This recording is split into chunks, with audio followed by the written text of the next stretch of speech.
Buenos días, el de hoy les presentaremos el parásito de la familia Ceratopogenidae con el género Culicoides. El equipo está conformado por Wendy Guadalupe, Ana Karen, Karen, Ángel Tristán y Miss Citlali, de la sección 1. Su taxonomía es del reino Animalia, del filo Arthropoda, orden Diptera, suborden Hematocera, superfamilia Chimoromoidae, de la familia Ceratopogonoidae y del género Culicoides. Bueno, ahora bien les hablaré sobre algunas enfermedades transmitidas por el culicoides, como la lengua azul, que afecta principalmente a rumiantes. Este se caracteriza por fiebre, inflamación de la boca y la lengua, y también la dificultad para tragar y cojera. También el virus de Schmallenberg, que afecta principalmente al ganado ovino y bovino. La infección durante la gestión puede causar malformaciones congénitas severas en los fetos.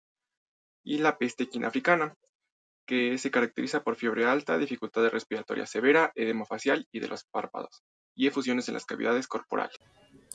A continuación hablaré sobre la morfología de la familia Ceratopogenidae del género Culicoides. Para empezar, son unas moscas diminutas. Estas llegan a medir de 1 a 3 milímetros de largo, por ende no son tan grandes y no se van a poder observar a simple vista.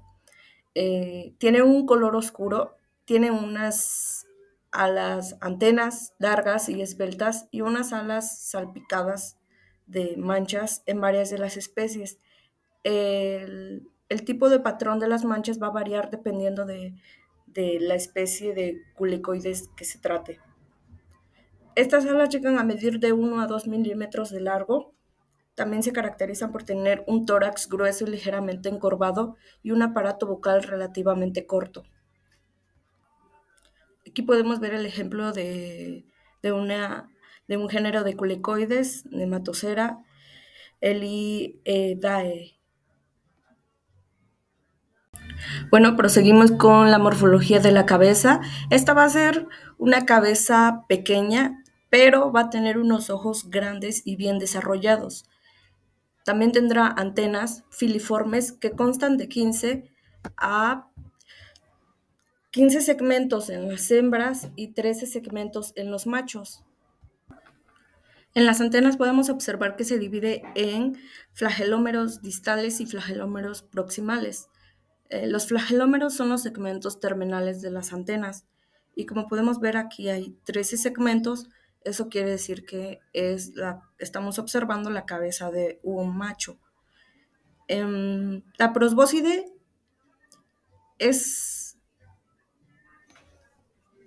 será adaptada para la picadura y la succión de sangre en las hembras. También podemos encontrar los palpos maxilares segmentados, que aquí podemos observar que son 5. Los palpos son estructuras sensoriales para tocar o saborear en el área de la boca de los insectos. También podemos, una característica es que la respiración es a través de espiráculos.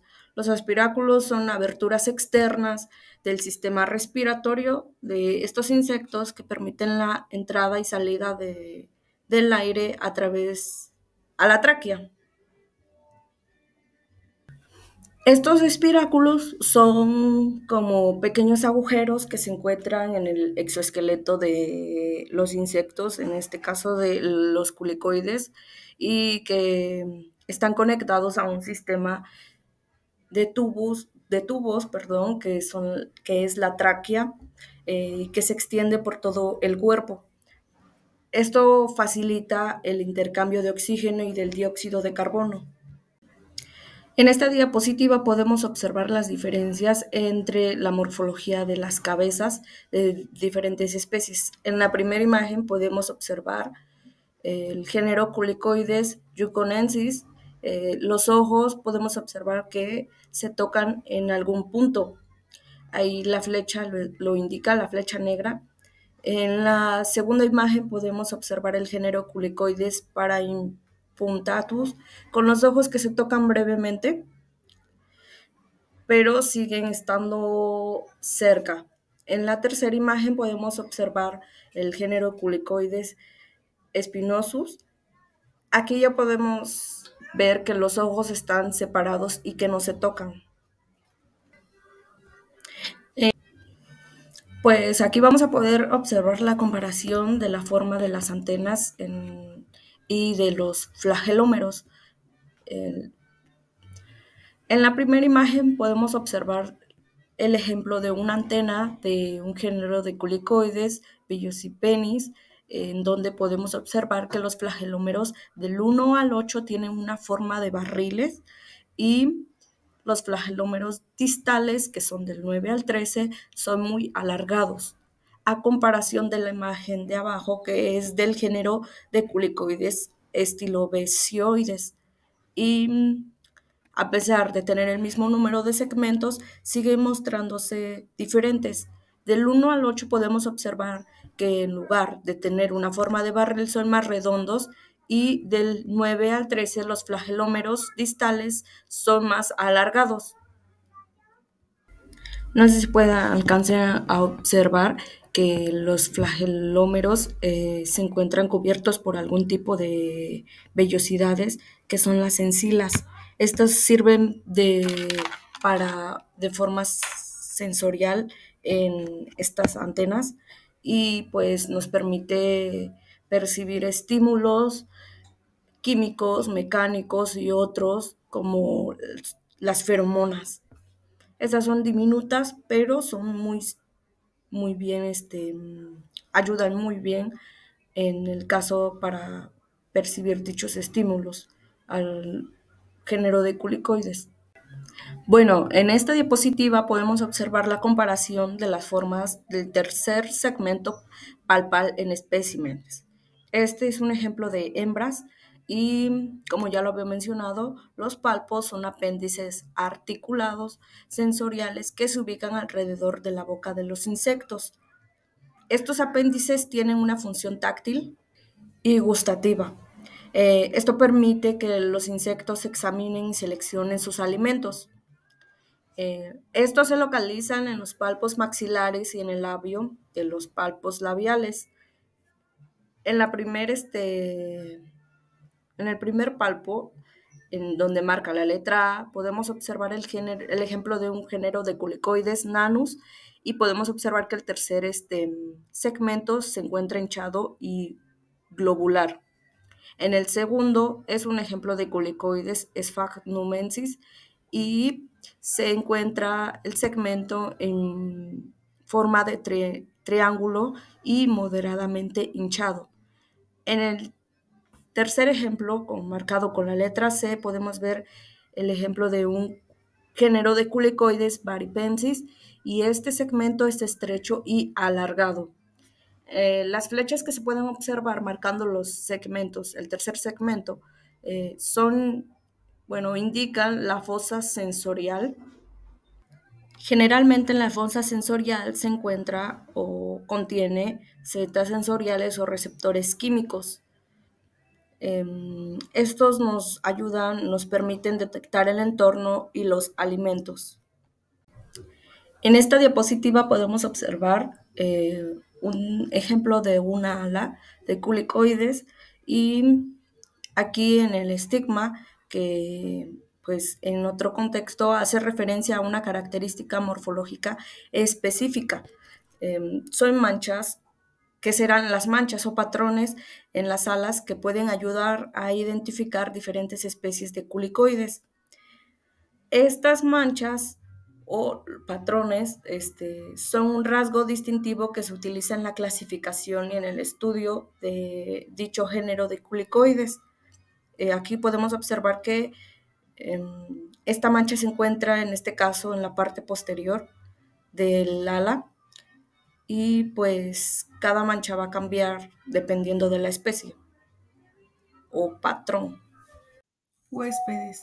Los culicoides van a tener sus principales huéspedes serían los bovinos, ovinos, caprinos, lo que son los equinos, caninos, también pueden haber casos en humanos, cérvidos y aves, pero van a tener una mejor preferencia a lo que son los bovinos, ovinos y cérvidos, siendo más comunes en estos. Localización en el huésped. Pues la localización va a depender en dónde llegue a picar el género de culicoides, O en particular, pues son insectos hematófagos, que como sabemos, hematófagos son aquellos que se alimentan de sangre y no se localizan en el huésped de forma permanente.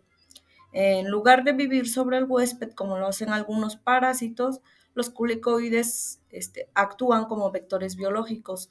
Esto quiere decir que son portadores de enfermedades y pues se van a alimentar brevemente de la sangre en un huésped vertebrado. Ya, cortar esa leche. Ciclo biológico. El ciclo biológico suele ser influenciado por lo que es la temperatura, la humedad y el hábitat, así como unos datos que sería que la hembra solo es la única que es capaz de chupar sangre para producir huevos. Suele consumir aproximadamente 0.2 microlitros. Y en el caso de los machos, estos se van a alimentar con lo que es el néctar y la savia vegetal. El primer paso del ciclo biológico sería la formación de los huevos. Una vez que están expulsados, estos se van a colocar en grupo en lo que son en barro húmedo, ya sea con excreciones de animales, en vegetación húmeda, en descomposición, en la orilla de colecciones de aguas tranquilas, ya sean limpias o contaminadas. Y estas van a medir aproximadamente 0.5 milímetros de largo. Van a tener una forma peculiar, ya que va a ser como en forma de cigarro, podría decirse. Van a ser oscuras y estas en las condiciones óptimas van a eclosionar de 2 a 8 días. El siguiente paso sería la larva, o mejor conocida como larva blanquecina. Se va a ubicar principalmente en lo que son las partes húmedas del suelo, o también se pueden encontrar en lo que sería en el agua, pero no es tan común. Estas van a contar con lo que es una cabeza oscura, va a medir aproximadamente 6 milímetros de largo, y esta van a dar como serpentina, donde les comenté, a las partes más húmedas del suelo. Estas suelen alimentarse de lo que es la materia orgánica de descomposición, algas, entre otros, ¿no? Estos se van a convertir en lo que es una pupa en 3 semanas aproximadamente en lo que son las áreas tropicales, y en 7 meses aproximadamente si es en un clima templado. Como lo había mencionado, el siguiente paso sería la pupa. Sus principales características en su morfología son de que miden aproximadamente 4 milímetros de largo, van a ser de un color café y van a tener una peculiar forma cónica. Su ubicación suele ser en las superficies de agua o en sustratos húmedos. Un dato peculiar acerca de las pupas es que son capaces de invernar por largos periodos de tiempo con el fin de garantizar su supervivencia y eclosionar en un ambiente que sea óptimo para su desarrollo. Por último, esta pupa va a eclosionar después de 3 a 10 días y se va a convertir en su fase final, que se conoce como imago, chaquiste, mosca de arena, plaga o beatillas. Como lo había mencionado, su ciclo biológico suele variar dependiendo de las condiciones. Suele durar aproximadamente unas pocas semanas, y su actividad para recolectar alimentos suele ser mayormente durante el amanecer o el atardecer. Estos se van a dedicar a descansar durante el resto del día. Como signos clínicos podemos encontrar que se va a presentar prurito intenso, en donde fue el lugar del pinchazo. El prurito intenso pues es la picazón. Vamos a encontrar inflamación en el sitio de la picadura. En algunas ocasiones va a presentar lesiones alérgicas o dermatitis, y va a ser a veces severa dependiendo del huésped. También va a presentar urticaria o ronchas en el lugar donde fue la picadura, y va a haber pérdida de peso a consecuencia del rascado excesivo que existe en animales. Por consecuencia del rascado excesivo puede haber heridas o costras en la zona afectada. Continuando con las lesiones que genera el parásito culicoides, estas son causadas por picaduras y principalmente dermatológicas, y pueden incluir pápulas y vesículas, costras, alopecia y pigmentación. Las lesiones asociadas a las enfermedades transmitidas por culicoides son mucho más severas y específicas de cada patología. Técnicas de diagnóstico. Identificación visual de los insectos por el patrón de las alas. Evaluación clínica de las picaduras, trampas de luz para atraer a los insectos, trampas de succión, aspiran a los insectos del aire, redes entomológicas para capturar adultos y análisis serológicos para huéspedes afectados. Continuando con el tratamiento, es importante mencionar lo siguiente, que no existe un tratamiento específico contra la picadura del parásito en sí, sino lo que se basa más el tratamiento es para aliviar algunos síntomas que se presentan, que generalmente es el purito y la inflamación, esto mediante el uso de corticosteroides tópicos o sistémicos y antihistamínicos. Bueno, en algunos casos de reacciones alérgicas severas, lo que se puede ser necesario un tratamiento un poquito más intenso.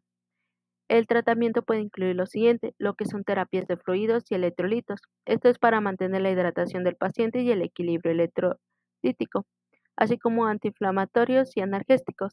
Esto es con la finalidad de reducir los siguientes signos clínicos, como es la fiebre, el dolor y la inflamación.